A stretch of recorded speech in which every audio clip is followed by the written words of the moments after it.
Hello and welcome to Indie Miners. G'day to BJ in Melbourne. How are you, mate? Good, mate. Not too bad. How are yourself, mate? I'm very good, mate. Look, I'm keen for a bit of an update on this Beatles track, mate. You're the Beatles encyclopedia here, mate. Can you give our viewers a bit of an update on the new track? Absolutely.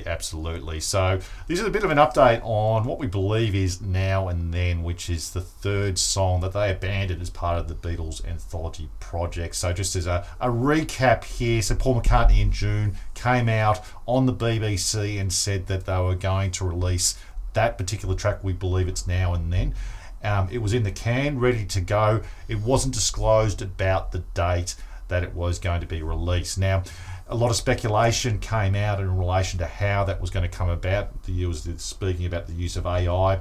It came back that the use of AI was going to be limited only to trying to extract John's voice from the originating tapes using the technology that Peter Jackson developed with the Let It Be project.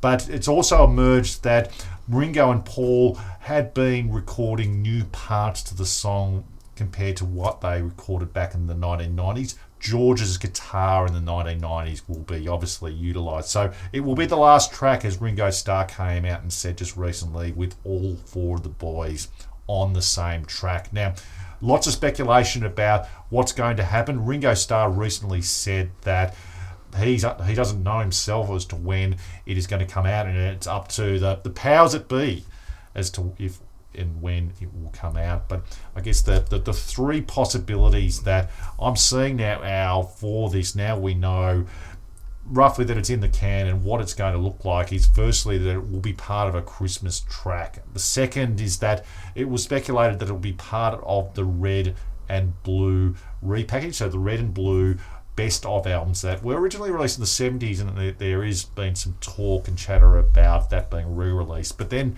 there could be something else. Now, there's three possibilities now. Very interesting. I'm very eager to hear exactly what the boys have come up with. Fantastic, mate. Now, of those three possibilities, my personal favourite would be, of course, the Christmas track. We love a good Christmas track here at Indie Miners, mate. What are your thoughts? What direction do you think they'll take for this re-release?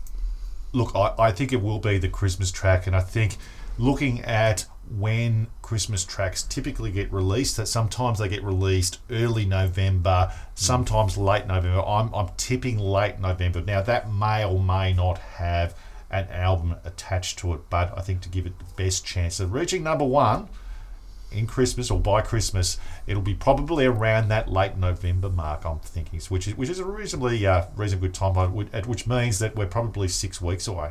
So, mate, any other thoughts on this re-release of Now and Then? So the red and blue album idea and the delays and that could be a possibility. Now, best of albums are interesting at the best of times these days. They're effectively glorified playlists, but if they're going to redo the back catalogue, there's probably a lot of work, especially with a lot of the early 60s tracks. The other thing that I'm not reading about, and I have done a little bit of research, but please let me know in the comments, is that I know that George Harrison wasn't too fond of this particular track. So is there something from the Harrison camp that is maybe delaying this album? I don't know that for sure. I think that in general, Dhani Harrison is on board with the concept of AI, but I know that George Harrison was adamant that it was rubbish to begin with. But look, I don't think it is going to be rubbish. I've heard the Now and Then bootlegs that have came out, and I think with a bit of love and a care, I think it's going to really sound really good. But they're the two theories that I've got, that it may be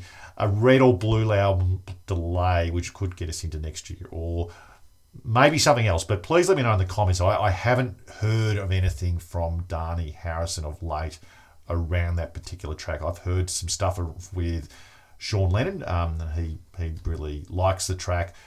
Let us know in the comments. Fantastic, mate. So you've heard it here first. BJ's Tips is a November release for a Christmas number one. We'd love to hear your thoughts in the comments below.